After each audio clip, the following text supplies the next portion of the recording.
Semaine 10, psaume 49. Bonjour et bienvenue à Dieu au quotidien, notre série d'études méditatives sur le livre des psaumes. Nous en sommes au 4e jour de notre semaine consacrée aux psaumes 46 à 50 et nous allons étudier ensemble aujourd'hui le psaume 49. L'enseignement de ce cantique est simple et sublime, présent et perpétuel. Ce psaume touche au point culminant de la foi de l'Ancien Testament dans une vie future.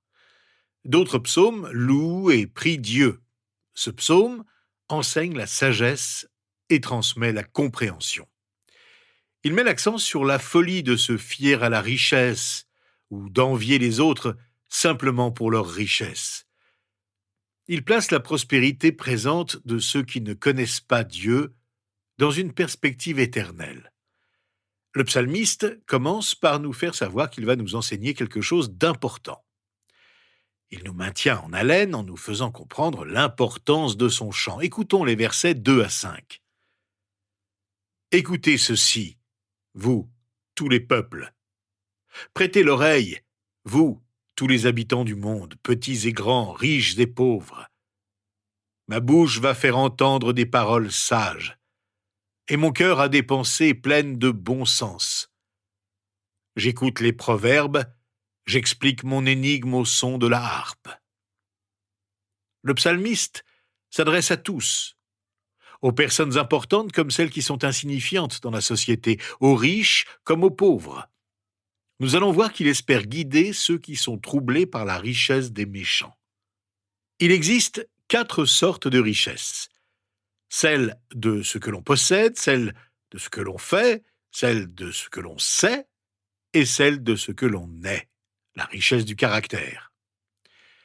Le psalmiste va parler de ceux qui ne sont riches que de la première manière, la richesse la moins importante. Il est évident qu'il est conscient de l'importance de ce qu'il chante, car il commence par appeler tous les hommes de toutes les classes à l'écouter. Le psalmiste ne s'intéresse pas à la connaissance cachée et mystique, mais à des choses simplement difficiles à comprendre et à percevoir. Il espère que le fait de le dire avec la harpe, un instrument au son mélodieux, aidera à mieux mémoriser le message. Ce message est clair. Nous sommes invités à ne pas vivre dans la crainte lorsque le malheur nous frappe, surtout quand d'autres personnes autour de nous s'enrichissent. Au verset 6 à 10, nous lisons « Pourquoi aurais-je peur quand vient le malheur, lorsque je suis entouré par la méchanceté de mes adversaires ? Ils ont confiance en leurs biens et se vantent de leur grande richesse, mais ils ne peuvent se racheter l'un l'autre, ni donner à Dieu le prix de leur rançon. Le rachat de leur âme est cher et n'aura jamais lieu. Ils ne vivront pas toujours, ils n'éviteront pas la tombe. » Le psalmiste établit un contraste entre lui-même et ceux qui l'évoquent dans les lignes suivantes. Lui, contrairement à eux, n'a aucune raison d'avoir peur dans les jours difficiles, quand tout semble aller mal pour lui. Ce n'est pas la possession de biens matériels que le psaume critique ici. C'est la confiance en la richesse matérielle et l'orgueil que provoquent les richesses chez ceux qui se sont enrichis et qui s'enrichissent sans aucune considération pour Dieu. La Bible nous présente plusieurs hommes riches et pieux, comme Abraham ou le roi David, qui, selon les critères modernes, seraient probablement milliardaires. Mais ces hommes continuaient de faire confiance au Seigneur et de se glorifier en lui. Ils ne se fiaient pas à leur fortune et ne se vantaient pas de leur richesse. On peut savoir si l'on place sa confiance en sa richesse, si l'on trouve trop de paix et de sécurité dans ses comptes et ses avoirs, et si l'on désespère lorsque ces choses déclinent. On peut se demander quelle perte dans la vie me troublerait le plus, matérielle ou spirituelle. On peut savoir si l'on se glorifie de ses richesses lorsqu'on trouve une profonde satisfaction à les acquérir et à les mesurer, et si l'on cherche à les afficher. On peut donc se demander de quoi suis-je légitimement fier ? Des biens matériels ou des biens spirituels ? En général, la réponse de Dieu aux riches est de pratiquer une grande générosité, une façon pour eux de déclarer leur confiance en Dieu et de se garder de se vanter de leur richesse. Ce n'est pas l'argent qui est la source de tous les maux, comme on l'entend souvent, mais l'amour de l'argent. Quand on en a, on a tendance à lui faire confiance et à se faire confiance. Obtenir ce que l'argent peut acheter fait souvent perdre ce que l'argent ne peut pas acheter. Parce qu'on peut obtenir ce dont on pense avoir besoin, on commence à perdre ce dont on a vraiment besoin. Dieu ne compte plus, c'est l'argent qui compte. Mais on perd aussi de vue que nous ne vivons pas longtemps sur cette terre. Le psalmiste révèle la grande limite de l'idolâtrie qui consiste à se fier aux richesses matérielles et à s'en vanter. Cette idole n'est d'aucune utilité dans le monde spirituel. L'argent lui-même ne peut sauver une âme, car la rédemption des âmes est trop coûteuse, c'est-à-dire hors de portée des biens matériels. La tombe, en hébreu, est plus que le lieu où on est inhumé, c'est le Shéol. La destinée ultime est vide de ceux qui rejettent Dieu. Or, notre avenir n'est pas dans nos richesses. Il n'est pas sur terre où tout disparaîtra, comme le soulignent les versets 11 à 14, car ils le verront bien. Les sages meurent, l'homme stupide et l'idiot disparaissent aussi, et ils laissent leurs biens à d'autres. Ils s'imaginent que leurs maisons seront éternelles, que leurs résidences dureront toujours, eux qui avaient donné leur propre nom à leur terre. Mais l'homme qui est honoré ne dure pas. Il ressemble aux bêtes qu'on extermine. Telle est leur voie, telle est leur folie, et ceux qui les suivent se plaisent à leur discours. Ces paroles rappellent celles de l'auteur de l'Ecclésiaste, au chapitre 6, qui dit « Il y a un mal que j'ai vu sous le soleil et qui est fréquent parmi les hommes. Dieu a pu donner des richesses, des biens et de la gloire à un homme, et rien de ce qu'il désire ne lui manque, mais Dieu ne lui laisse pas le pouvoir d'en jouir. Oui, c'est un étranger qui en jouira.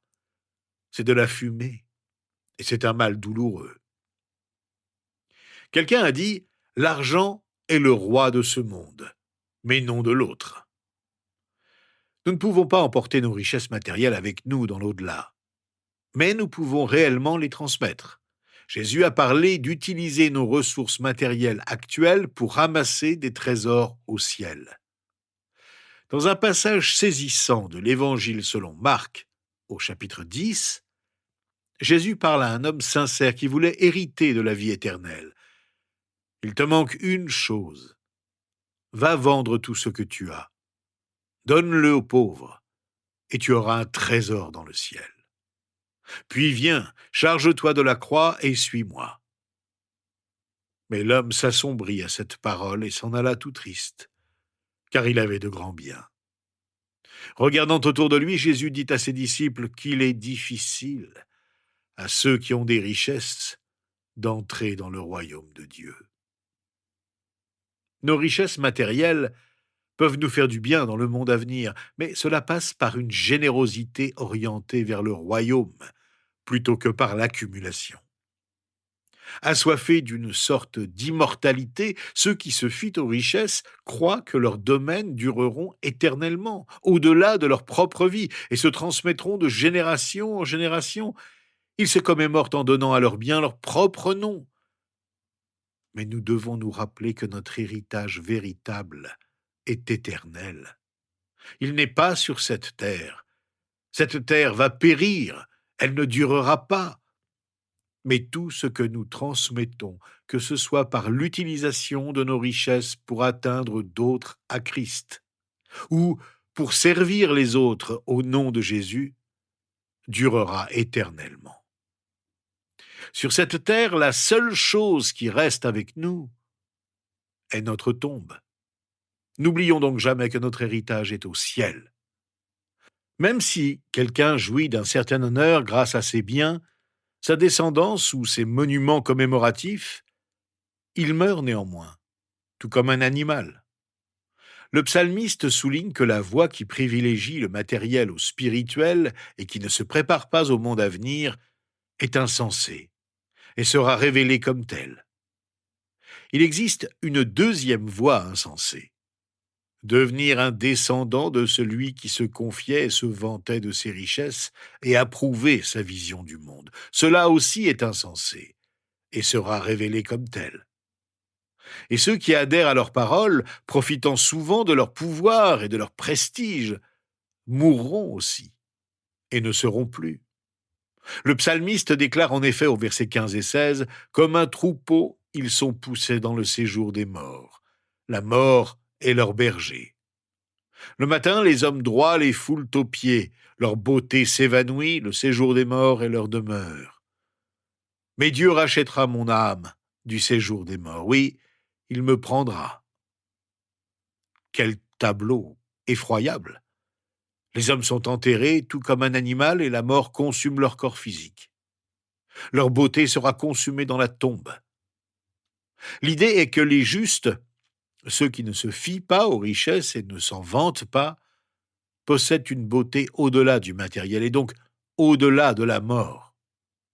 Ceux dont la beauté se mesurait principalement à l'aune des miroirs et des comptes en banque verront leur beauté disparaître dans la tombe. Face à la mort, personne ne peut résister. Nous sommes comme des brebis sans défense contre les loups et les lions. Ceux qui font confiance à leur richesse se laissent en fait conduire bêtement par la mort. C'est pourquoi ceux qui sont véritablement sages ne se fient pas aux richesses et ne s'en glorifient pas. Ils se préparent pour l'éternité en faisant confiance à Dieu et en se glorifiant dans le Seigneur. C'est la capacité de penser et de raisonner qui distingue les êtres humains du reste de la création. Pourtant, comme nous sommes bêtes lorsque nous oublions de considérer la brièveté de nos jours et de nous préparer à la manière dont nous passerons l'éternité.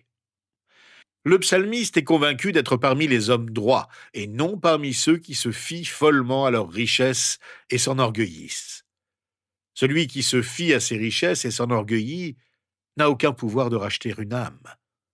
En revanche, Dieu et Dieu seul a le pouvoir de racheter notre âme du pouvoir du séjour des morts.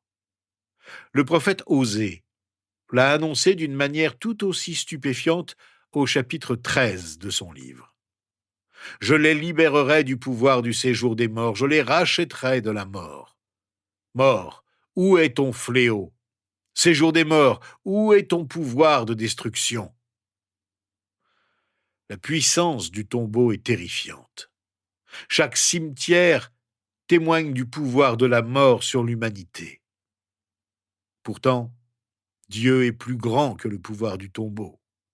Et en Jésus-Christ, nous pouvons même la narguer en disant, comme l'apôtre Paul le rappelle dans sa première lettre aux Corinthiens, au chapitre 15, « Lorsque ce corps corruptible aura revêtu l'incorruptibilité, et que ce corps mortel aura revêtu l'immortalité, alors s'accomplira cette parole de l'Écriture.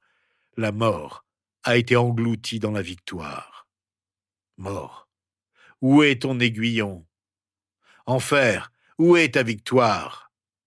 L'aiguillon de la mort, c'est le péché. Et ce qui donne sa puissance au péché, c'est la loi. Mais que Dieu soit remercié, lui qui nous donne la victoire par notre Seigneur Jésus-Christ. Le psalmiste révèle de manière claire que la mort n'est pas la fin de tout. En disant « Mais Dieu rachètera mon âme », il révèle l'assurance de la victoire sur la mort. Jésus et les apôtres l'affirmeront aussi avec lui, comme nous le lisons dans le Nouveau Testament. L'assurance et la confiance du psalmiste méritent d'être soulignées et devraient nous servir d'exemple.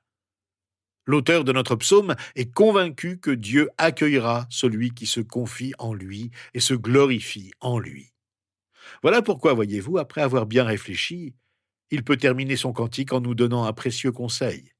Ne sois pas dans la crainte, parce qu'un homme s'enrichit, parce que les trésors de sa maison augmentent, car il n'emporte rien en mourant.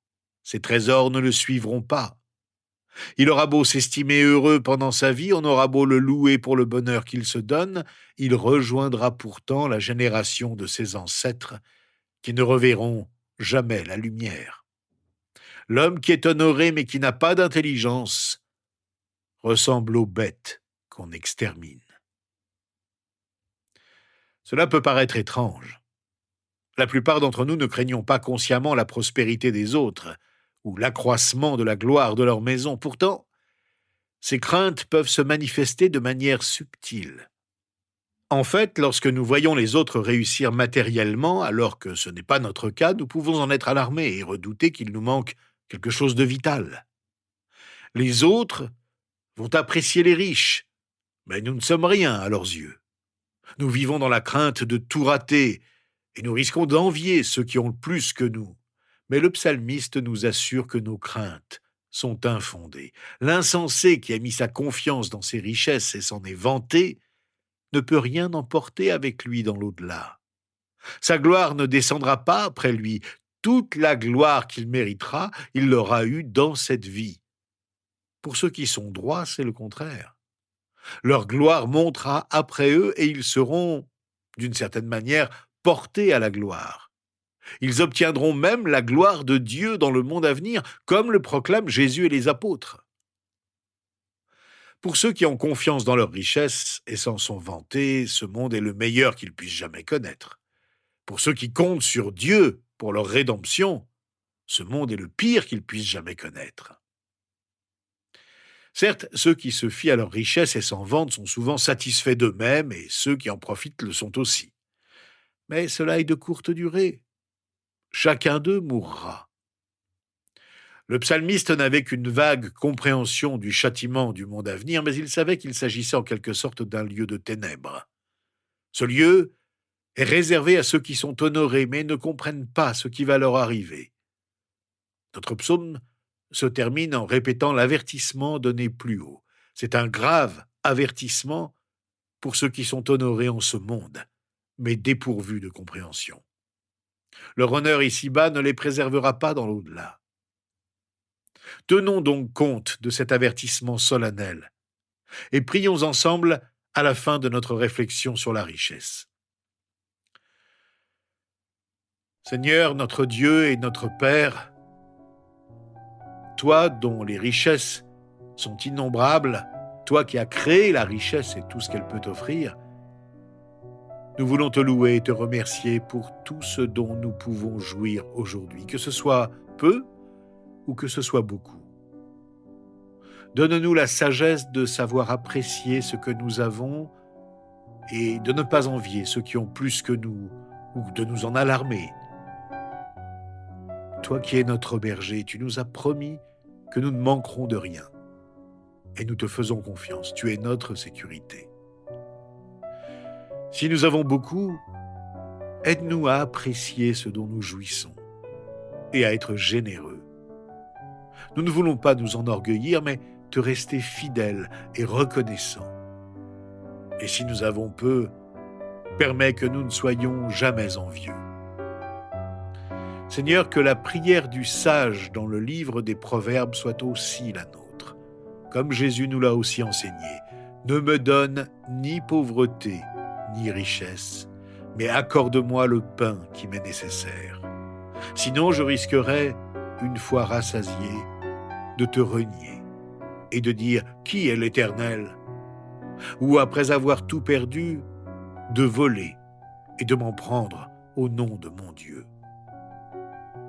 Nous voulons nous souvenir que Jésus, de riche qu'il était, est devenu pauvre pour nous donner une vie riche et heureuse en lui, qui ne dépend pas de nos biens matériels, mais de notre communion éternelle avec lui. Et c'est en son nom que nous te prions. Amen. Demain, nous terminerons ensemble l'étude des 50 premiers psaumes du grand livre des psaumes et nous survolerons le psaume 50, un cantique qui parle du jugement de Dieu parmi son peuple et nous indique la meilleure manière d'honorer Dieu et de le servir.